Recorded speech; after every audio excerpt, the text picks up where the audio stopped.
하나님 말씀은 마가복음 9장 38절에서 50절까지의 말씀입니다. 요한이 예수께 여짜오되 선생님, 우리를 따르지 않는 어떤 자가 주의 이름으로 귀신을 내쫓는 것을 우리가 보고 우리를 따르지 아니함으로 금하였나이다. 금하지 말라.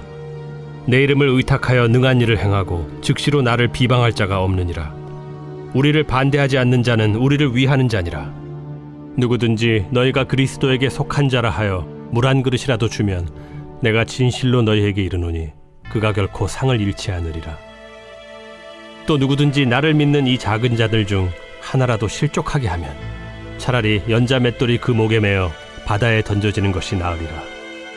만일 내 손이 너를 범죄하게 하거든 찍어버리라. 장애인으로 영생에 들어가는 것이 두 손을 가지고 지옥 곧 꺼지지 않는 불에 들어가는 것보다 나으니라. 만일 네 발이 너를 범죄하게 하거든 찍어버리라. 다리 저는 자로 영생에 들어가는 것이 두 발을 가지고 지옥에 던져지는 것보다 나으니라. 만일 네 눈이 너를 범죄하게 하거든 빼버리라. 한 눈으로 하나님의 나라에 들어가는 것이 두 눈을 가지고 지옥에 던져지는 것보다 나으니라. 거기에서는 구더기도 죽지 않고 불도 꺼지지 아니하느니라. 사람마다 불로써 소금 치듯 함을 받으리라. 소금은 좋은 것이로되 만일 소금이 그 맛을 잃으면 무엇으로 이를 짜게 하리요. 너희 속에 소금을 두고 서로 화목하라. 아멘. 여러분, 우리는 어제부터 예수님과 제자들이 함께 길을 걷고 있었습니다. 그리고 우리가 살펴봤던 것은 같은 길을 걷고 있는데 다른 생각을 하고 있는, 한마디로 말하면 동상이몽의 모습 우리가 어제 말씀에 살펴봤죠. 여전히 예수님과 제자들이 길을 걷고 있습니다. 안타까운 것은 예수님의 그 마음을 제자들이 알지를 못하는 거예요. 예수님은 죽음과 십자가를 향해서 가고 있는데 제자들은 여전히 자기의 자리, 더 높이 올라갈 것에만 관심이 있는 그런 상황입니다. 또 여러분, 오늘은 어떤 내용이냐, 이런 내용이거든요. 어떤 사람이 예수님의 이름으로 귀신을 내쫓은 일을 제자들이 본게 된 겁니다. 그래서 요한이 이야기를 한 거예요. 우리를 따라오라. 예수님의 이름으로 귀신을 쫓았으니까 예수님을 따라오라. 그렇게 이야기를 했더니만 따라오지를 않는 겁니다. 그랬더니 이렇게 이야기하는 거죠. 그렇다면은 예수님의 이름으로 너 귀신 쫓지 마. 너 예수님의 이름으로 귀신 쫓으면 안 된다. 라고 그렇게 이야기를 했습니다. 이런 일이 있었습니다. 라고 요한이 예수님께 지금 얘기를 하고 있는 그런 상황이에요. 또 예수님께서 잘했다. 뭐 내 이름으로 함부로 귀신 쫓으면 되냐? 너 잘 그렇게 했다. 라고 칭찬받을 줄을 알았습니다. 누가? 요한이. 근데 그렇지 않고 오히려 책망을 받는 그런 일이 생겨나게 된 거예요. 왜 그런가 오늘 말씀을 통해서 한번 여러분 우리가 알 필요가 있겠습니다. 특히 여러분 요한이 한 말을 좀 한번 보시죠. 38절의 말씀이에요. 요한이 예수께 여짜오되 선생님, 우리를 따르지 않는 어떤 자가 주의 이름으로 귀신을 내쫓는 것을 우리가 보고 우리를 따르지 아니함으로 금하였나이다. 이렇게 이야기합니다. 누가? 요한이요. 근데 여러분, 지금 요한이 한 말 속에 중요한 것이 있는데 지금 요한이 계속 반복해서 하는 말이 있습니다. 뭔가 여러분? 우리 계속 세 번이나 이야기하면서 강조를 하고 있잖아요. 그러니까 여러분, 이 요한의 말 속에는 지금 어떤 생각이 들어가 있는 거냐, 이런 겁니다. 우리만의 특권을 가지고 있다는 거예요. 귀신을 쫓을 수 있는 능력은 다른 사람이 하면 안 되고 우리만 할 수 있다라고 하는 특권의식이 들어가 있는 겁니다. 그러니까 당신은 그렇게 하면 안 돼라고 하는 마음을 가지고 있는 거죠. 그리고 그렇게 하지 말라. 우리만 할 수 있는 거니까 다른 사람 하면 안 돼. 이런 생각이 들어 있었던 겁니다. 뭐 여러분, 이런 뜻이 이럴 수 있거든요. 그러면 이단들이 막 귀신 쫓는다. 그걸 다 인정해줘라. 이런 의미는 여러분 아니라는 거예요. 또 자기가 예수라고 하는 그 교주들을 인정해줘라. 이런 뜻도 여러분 아니라는 겁니다. 그럼 무슨 뜻이냐 도대체. 식구들도 여러분 그렇잖아요. 뭐 남편, 아내, 아이들이 있는데 참 신기하게도 아이들도 또 남편과 아내도 성격과 기질이 다 다릅니다. 같은 집에 사는데 다 달라요. 교회도 마찬가지죠. 교회를 다니는데 다 의견이 다를 수가 있잖아요. 우리도. 그럴 때 네 편, 내 편으로 교회가 나눠지지 말아라. 편가르지 말아라. 이렇게 이야기를 지금 하는 거거든요. 그러니까 우리와 같지 않다고 해서, 우리와 생각이 틀리다고 해서 함부로 다른 사람을 정죄하거나 비판하지 말라. 그런 신앙의 배타성, 편협성을 갖지 말라라고 지금 예수님께서 가르쳐 주시는 겁니다. 또 말씀을 하시는데 여러분 이렇게 이야기하세요. 너희들이 아주 조심해야 될 게 있다는 거예요. 뭘 조심해야 되느냐 봤더니만 너희의 손과 발, 눈을 조심해야 한다는 겁니다. 잘못했을 때는 어떻게 해야 하라고 하냐면 찍어버리라. 우리의 발과 손과 눈이 죄를 짓는 것으로 하면 그것을 찍어버리다. 여러분 좀 심한 표현 아닙니까? 아니 어떻게 혹시 잘못할 수도 있고 뭐 그럴 수도 있는데 이것을 찍어버리라고 할 정도까지 그렇게 말하실 필요가 있는가? 그러면 도대체 성한 몸을 가지고 그렇게 살 사람이 누가 있겠느냐는 거예요. 왜 예수님은 이렇게까지 심하게 찍어버리고 빼버리라 정도로 심하게 이야기하시는가? 여러분 왜 그럴까요? 그만큼 죄가 심각하다는 겁니다. 아주 위험하다는 거예요. 그리고 너희의 영혼에 치명적인 일이 바로 이 죄에 대한 것이기 때문에 그 죄를 아주 엄격하게 다뤄야 된다라고 하는 사실을 이야기를 해주시는 거죠. 눈과 손과 발을 찍고 뺄 정도로 그만큼 죄를 멀리해야 된다라고 하는 사실을 예수님께서 강조해서 이야기를 해주시는 겁니다. 그러니까 그렇지 않으면 너희는 어떻게 된다는 거예요? 지옥불에 빠지게 된다. 이렇게 이야기를 하십니다. 그러니 죄 짓는 것이 얼마나 위험하고 잘못된 것인가에 대해서 이야기를 해주시는 거죠. 또 여러분 42절의 말씀도 좀 보세요.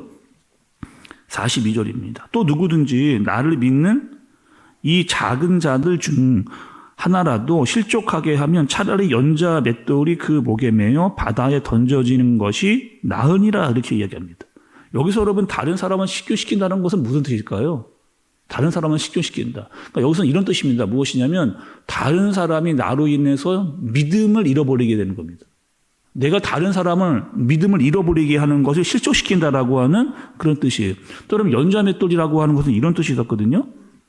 이스라엘은 두 가지의 맷돌이 있었습니다. 한 가지 맷돌은 이런 거예요. 우리가 잘 알고 있는 손맷돌. 그러니까 두 개의 돌을 겹쳐 놓아서 갈 때, 우리가 여러분 그 콩 가는 맷돌 같은 거, 뭐 두부 만들 때 가는 맷돌 있잖아요. 그런 맷돌이 그러니까 손으로, 우리 사람의 손으로 돌릴 수 있는 맷돌이 있었습니다. 두 번째는 어떤 맷돌이냐? 굉장히 큰 맷돌이에요.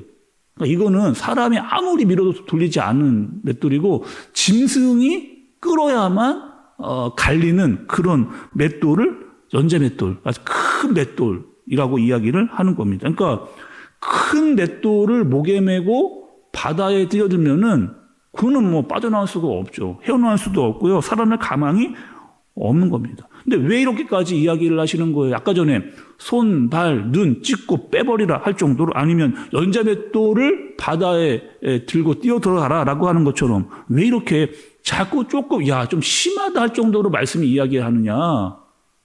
또다시 반복되면 죄가 그만큼 심각하다는 거예요. 그만큼 짓지 말아야 된다는 겁니다. 이런 거죠, 여러분. 우리의 죄는요, 대부분 물론 마음으로부터 시작을 하지만 그 죄를 행하는 데 있습니다. 손으로 어떤 죄를 짓거나 발로 가서 죄를 짓거나 또 눈으로 어떤 것을 보거나 그렇게 우리가 죄를 짓는 경우가 많이 있는 거죠. 그리고 이렇게 핑계댈 때가 있어요. 어쩔 수 없었다는 거예요. 나는 어쩔 수 없이 거기에 갔고, 나는 어쩔 수 없이 손으로 죄를 졌고, 나는 어쩔 수 없이 그것을 봤다. 이렇게 죄를 쉽게 넘기는 경우가 많이 있었던 거죠. 그런데 그것은 뭐라는 거예요? 다 핑계일 뿐이라는 거예요. 다 변명일 뿐이라는 거예요. 너희가 그 죄를 다 알면서도 그것을 졌다. 눈으로, 손으로, 발로 그 죄를 다 알고 너희는 졌다. 이 얘기를 해주시는 거죠. 분명히 너에게 어떤 의도가 있기 때문에 그 죄를 지은 것이다 라고 예수님이 우리에게 그 죄에 대한 것들을 정확하게 알려주시는 겁니다. 그렇다면 여러분, 우리는 한번 생각을 해보셔야죠. 그런 습관적인 죄를 짓고 있지는 않은가? 그 죄로 우리의 눈으로 그것을 보고 있지 않은가? 우리가 발과 또 손으로 그 죄를 짓고 있지는 않은가? 알면서도 그 죄를 짓고 있지 않은가? 우리 자신을 스스로 생각해 볼 필요가 있다는 겁니다. 또 여러분 한 가지 더요. 아까 전에 연자맷돌 이야기할 때 다른 사람에게 우리가 함부로 이야기하는 경우 있잖아요. 마치 내가 그 사람을 다 아는 것처럼 막 비판하고 정죄하고 그 사람의 믿음이 떠나갈 정도로 그 사람을 정죄하는 것, 그거 뭐라는 겁니까? 죄라는 겁니다. 그러니 나 자신에게도 그렇고 다른 사람에게도 그렇고 그 죄에 대한 것들을 너희들이 조심해야 된다. 이렇게 이야기를 오늘 말씀을 통해서 해주시는 겁니다. 또 여러분 오늘 말씀을 보시면 또 반복되는 게 있어요. 43절 뒤로 가면 여러분 이렇습니다. 지옥 곧 꺼지지 않는 불에 들어가는 것보다 나으니라 이렇게 이야기하고 45절 마지막 부분에도 지옥에 던져지는 것보다 나으니라. 47절 끝부분에도 지옥에 던져지는 것보다 나으니라. 계속해서 뭘 이야기하느냐? 지옥에 대해서. 여러분 대부분의 사람들 특히 신앙생활하는 사람들도 여러분 이렇거든요. 지옥에 대해 듣기 싫어하는 거예요. 지옥 말하지 말라는 거예요. 세상에 힘든 것도 힘든데, 아니, 지옥 이야기 듣기가 너무 거북하다. 이런 얘기. 근데 여러분, 말씀은요, 지옥이 없다. 이렇게 말씀하시지 않습니다. 분명히 지옥이 있다. 이렇게 이야기하거든요. 그래서 어떻게 살아야 돼요? 이 땅에서 천국과 지옥이 있다라고 한 사실을 우리가 분명히 깨닫고, 지옥이 있으면, 우리가 죄가 있으면 거기에 간다는 거 한 사실을 잊지 말고 살아야 한다는 것을 말씀을 우리에게 분명히 알려주시는 거죠. 반드시 천국과 지옥이 있다는 거예요. 분명히 있다는 거예요. 영원히 꺼지지 않는 불이 있는 곳이 그것이 있다. 심각한 죄에 빠진 자들은 간다라고 하는 이야기. 로마서에 보니까 이렇게 기록이 되어져 있습니다. 로마서 3장 14절에서 18절까지 말씀 이렇게 말씀이 있어요. 그 입에는 저주와 악독이 가득하고 그 발은 피 흘리는데 빠른지라 파멸과 고생이 그 길에 있고 평강의 길을 알지 못하였고 그들의 눈 앞에 하나님을 두려움이 없느니라 함과 같으니라. 어떻게 되냐? 입에 악독과 저주와 욕설, 발로 다른 사람을 피 흘리는 곳으로 그 발이 향하게 되어지는, 여전히 하나님을 두려워하지 않고 살아가는, 죄를 죄라고 여기지 않는 사람, 어떤 사람들이 여러분 결국 이런 사람들은 구원받지 못한, 하나님을 알지 못한, 지옥으로 향하고 있는 그런 사람들이다 말씀이 알려주십니다. 그럼 우리는 여러분 어떤 사람들이에요? 우리는 어떤 사람들입니까? 우리는 여러분 예수 그리스도로 말미암아 구원받은 사람들이에요. 또 하나님을 아는 사람들입니다. 그래서 우리는 우리끼리 편협하지 않아요. 그리고 불의와 타협하지 않습니다. 그리고 선으로 악을 이길 수 있는 능력이 있는 사람들이 바로 우리죠. 그리고 행함이 있는, 믿음이 있는, 그리고 남을 나보다 낫게 여기는 그런 사람들입니다. 이것이 바로 구원받은 자요 하나님의 사람이다 라고 하는 사실을 깨닫고 그렇게 살 수 있는 저와 여러분들 되어지시길 예수님의 이름으로 축복합니다. 기도하겠습니다. 하나님 아버지, 이 땅을 살면서 죄에 대한 심각성을 바로 알고 살아가게 하여 주옵소서.